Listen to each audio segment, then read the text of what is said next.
श्री शिवाय नमस्तु भयम। हर हर महादेव। उम्मीद करते हैं आप सभी लोग बहुत ही अच्छे और स्वस्थ होंगे।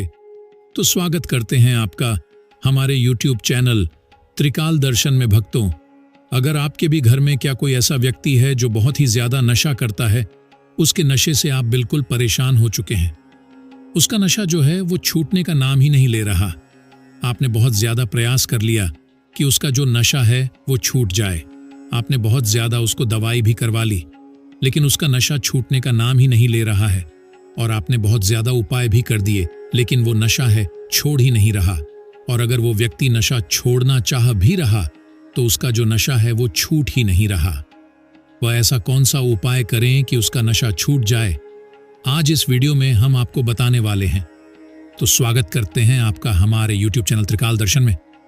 दोस्तों, परम पूज्य गुरुदेव के जो बताए गए उपाय हैं, 3 से 4 उपाय मैं आपके लिए लेके आया हूं। पहला उपाय, एक लोटा जल और बेलपत्र का उपाय। दूसरा उपाय, कीस काली मिर्च का उपाय। तो सभी उपाय ध्यान से समझिएगा। अगर आपने ये उपाय कर लिया तो 100% है, जो व्यक्ति है उसकी जो भी नशा होगा, जो भी नकारात्मक ऊर्जा होगी, उसके अंदर वो सारी की सारी समाप्त हो जाएगी। कैसे करना है, क्या करना है, आपको पूरा बताऊंगा। तो ध्यान से पूरा उपाय सुनिए। 3 से 4 उपाय बताऊंगा। पूज्य गुरुदेव की कथा में जितने भी भक्त गण आते हैं और जितने पूज्य गुरुदेव को कथा आती है, जो उनके पत्र आते हैं, तो पत्रों में बहुत सारे लोग जो माताएं बहनें हैं वो लिख के भेजते हैं कि हमने ये उपाय किया और हमारे पति भाई भतीजा कोई भी है जो कि नशा करता है, उसका नशा बिल्कुल जड़ से समाप्त हो गया है। तो अगर आपके भी घर में कोई ऐसा व्यक्ति है जो नशा करता है, तो कौन सा उपाय करें कि उसका नशा है जल्द से जल्द छूट जाए। आज की वीडियो के माध्यम से हम आपको बताएंगे। पूज्य गुरुदेव की ही कथा सुन के और बहुत अच्छे समझ के आपको बताने का प्रयास करूंगा। तो चलिए चलते उपाय की ओर। लेकिन उससे पहले अगर चैनल पर पहली बार आए हैं तो वीडियो को कर दें लाइक और चैनल को कर ले सब्सक्राइब, ताकि पूजनीय पंडित प्रदीप जी मिश्रा के जो भी नए नए उपाय जो कि उनकी कथा से मैं सुनता हूं, श्रवण करता हूं, सबसे पहले आपको प्राप्त करा सकूं। तो देखिए, सबसे पहले आपको करना क्या है, जो मैं आपको उपाय बताने वाला हूं औषधि के रूप में। अगर आपका पति, आपका भाई, आपका बच्चा कोई भी है जो कि नशा करता है, आपको करना क्या है, 1 लोटा जल लेना है और एक बेलपत्री लेनी है और पहुंच जाना है। कहां आपको पहुंच जाना है? शिव मंदिर। देखिए, इसके मैं 2 उपाय बताऊंगा। बेलपत्र और लोट के एक नहीं, मैं आपको 2 उपाय बताने वाला हूं। तो दोनों उपाय आपको ध्यान से सुनना है। इसके बाद के उपाय मैं आपको बताऊंगा। आपको क्या करना है, आपको लेना है 1 लोटा जल और एक बेलपत्र। अब देखिए, जो आप 1 लोटा जल लेके जाएंगे, उसमें आपको ध्यान रखना है कि जो जल है वो आपके घर का होना चाहिए। बहुत सारे लोग गलती क्या करते हैं कि जल मंदिर परिसर का ले लेते हैं। तो आपको मंदिर का जल नहीं लेना, आपको अपने घर का जल देना है। इस चीज का आपको ध्यान रखना है, ठीक? तो आपको तांबे के लोटे में लेके जाना है। ये आपको स्टील का लोटा यूज नहीं करना। तांबे के लोटे में आपको लेके कहां पहुंच जाना है? आपको पहुंच जाना है लेके शिव मंदिर। शिव मंदिर पहुंच गए। उसके अलावा जो आप बेलपत्र ले रहे हैं, तो बेलपत्र जब लेंगे तो भी आपको ध्यान रखना है कि बेलपत्र का जो है कहीं से भी कटा फटा नहीं होना चाहिए, खंडित नहीं होना चाहिए। इस चीज का भी आपको ध्यान रखना है। बहुत सारे लोग एक चीज और गलती करते हैं, क्या कि जो बेलपत्र लेते हैं वो केवल एक पत्ती का बेलपत्र मान लेते हैं। लेकिन आपको भी पता है, पूज्य गुरुदेव भी अपनी सब कथा में बताते हैं कि बेलपत्र वो 3 पत्तों वाली को ही माना जाता है।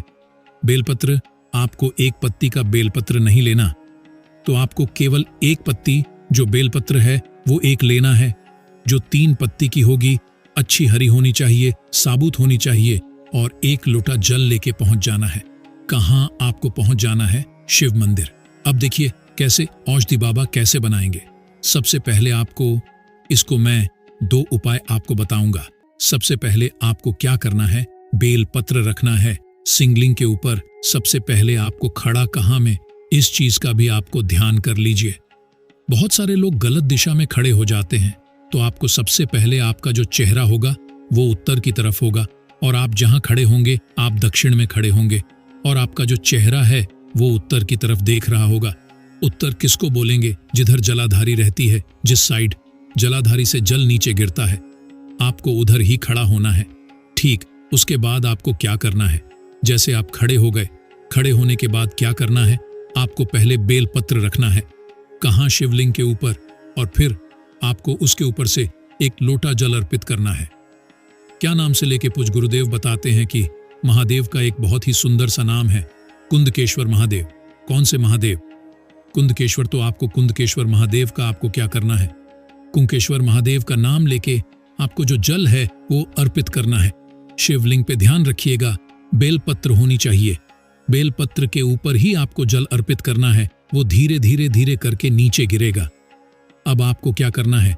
जैसे ही जल अर्पित करेंगे, उसके बाद आपको बाबा से औषधि के रूप में, मतलब दवाई के रूप में आपको मांग देना है। ठीक। अब जब वो जल नीचे गिरेगा जलाधारी से, तो आपको किसी दूसरे पात्र, मतलब कोई भी कटोरी हो, गिलास हो, आपको भर लेना है। और बाबा से आपने औषध मांग ही ली है। उसके बाद जो बेलपत्र है उसको वहां छोड़ना नहीं है। जल तो आपने भर लिया, लेकिन जो बेलपत्र है उसको भी आपको उठाना है। और ये सब चीजें लेके आपको घर चले आना है। अब जब भी वो व्यक्ति, जो भी व्यक्ति नशा करता है, जब वो पानी पीने को मांगे, हमको थोड़ा सा पानी दे दो, हमको चाय दे दो, कुछ भी वो मांगे, आपको क्या करना है? एक बूंद इसका क्या करना है? केवल और केवल एक बूंद इसका मिला देना है। चाय और पानी तो देना है, लेकिन चाय और पानी के साथ साथ एक बूंद इसका भी मिला देना है। अब क्या होगा? अब वो धीरे धीरे औषधि पूज्य गुरुदेव कहते हैं कि अगर उस व्यक्ति ने मात्र 2 से 3 महीने तक ये लगातार पी लिया, तो उसका जो नशा है वो छूटेगा ही, बस नहीं जड़ से खत्म हो जाएगा, और जिंदगी भर वो नशा को हाथ भी नहीं लगाएगा। तो ये जल का था। अब जो आप बेलपत्री ले गए, उससे आपको क्या करना है? देखिए, जो बेलपत्री है उसमें आपको ध्यान रखना है कि बेलपत्री आप घर ले आइए, उसको छत में अच्छे से सुखवा लीजिए। सुखवा के बाद वो क्या हो जाएगा? वो बिल्कुल सिकुड़ जाएगा, सूखा जाएगा। उसको आप पाउडर के फॉर्म में पीस लीजिए। जैसे पाउडर पीसते हैं ना, सेम टू सेम आपको पीस लेना है। पीसने के बाद आपको क्या करना है? उसको अपने घर में रख लीजिए, डिब्बी में कहीं भी। आप जब भी आपका जो व्यक्ति है जो बहुत ज्यादा नशा करता है, वो खाना मांगे, तो आपको दाल में और सब्जी में थोड़ा सा इसको मिला देना है, ज्यादा नहीं मिलाना, ताकि उसको शक ही ना हो, और हो जाए तो वो खाना खाए ही ना। उसको ऐसा मिलाना कि उसको शक हो ही ना। तो आपको थोड़ा सा, मतलब दाल में या सब्जी में मिला देना, उसको खिला देना है। पूज्य गुरुदेव कहते हैं कि बाबा की दी हुई औषधि है, और जब बाबा की कृपा होती है तो व्यक्ति का नशा तो दूर, जो भी उसके अंदर नकारात्मक शक्ति होगी, नकारात्मक ऊर्जा होगी, सारा का सारा दूर हो जाता है। तो दूसरा उपाय हनुमान जी का उपाय है। अगर आपने हनुमान जी को प्रसन्न कर लिया तो नशा तो कुछ है ही नहीं, उनके सामने वो नशा 1-2 दिन में ही तुड़वा देंगे। लेकिन कैसे करना है? ध्यान से सुनिए, ध्यान से समझिए। बहुत ही सरल उपाय मैं आपको बताने वाला हूं। इस उपाय में आपको चाहिए क्या? इस उपाय में सबसे पहले आपको चाहिए 21 काली मिर्च। कितनी काली मिर्च? 21। फिर आपको चाहिए 21 लौंग और इन 3 नीम की पत्ती। क्विंस 21 का उपाय मैं आपको बताने वाला हूं। आपको क्या क्या चाहिए? 21 काली मिर्च चाहिए, 21 लौंग चाहिए। अब देखिए, लौंग, बहुत सारे लोगों के मन में कंफ्यूजन है कि लौंग हमको फूल वाली लेनी है कि बिना फूल वाली हमको लौंग लेनी है। तो आपको लेनी है लौंग फूल वाली, और आपको चाहिए 21 नीम की पत्ती। जब आप नीम की पत्ती लेंगे तो भी आपको ध्यान रखना है कि नीम की पत्ती बेकार नहीं होनी चाहिए, खंडित नहीं होनी चाहिए, मतलब हरी होनी चाहिए, मुरझाई हुई भी नहीं होनी चाहिए। क्योंकि पूज्य गुरुदेव कहते हैं कि महादेव जितना जल्दी प्रसन्न होते हैं उतना जल्दी वो क्रोधित भी हो जाते हैं। तो आपको महादेव को क्रोधित नहीं करना। तो आपको क्या करना है? 21 काली मिर्च लेनी है, 21 लौंग लेनी है जो कि फूल वाली होनी चाहिए, और आपको 21 नीम की पत्ती चाहिए। अब आपको क्या करना है? अब आपको एक लाल कपड़े में इनको सबको बांध लेना है, जैसे आप लोग पोटली बांधते हैं ना, बस सेम टू सेम। आपको क्या करना है? आपको एक लाल कपड़ा लेना है, उसमें ये सब चीज डालना है और उसको बांध के पहुंच जाना है। मंगलवार के दिन, देखिए मंगलवार के दिन आपको जाना है, बाकी कोई दिन नहीं जाना है। हनुमान जी के मंदिर पहुंच जाना है ये पोटली लेके। लेकिन जाना कब है? मंगलवार के दिन ही जाना है। इस चीज का आपको ध्यान रखना है। जैसे ही आप मंगलवार के दिन पहुंचेंगे, हनुमान जी के मंदिर सुबह से लेकर शाम तक आप कभी भी जा सकते हैं, उसका कोई रोग नहीं है। और पहुंचने के बाद आपको क्या करना है, हनुमान जी की जो मूर्ति है उसमें जो उनका उल्टा पैर है, कौन सा पैर, उल्टा पैर, तो आपको उल्टे पैर में रखना है।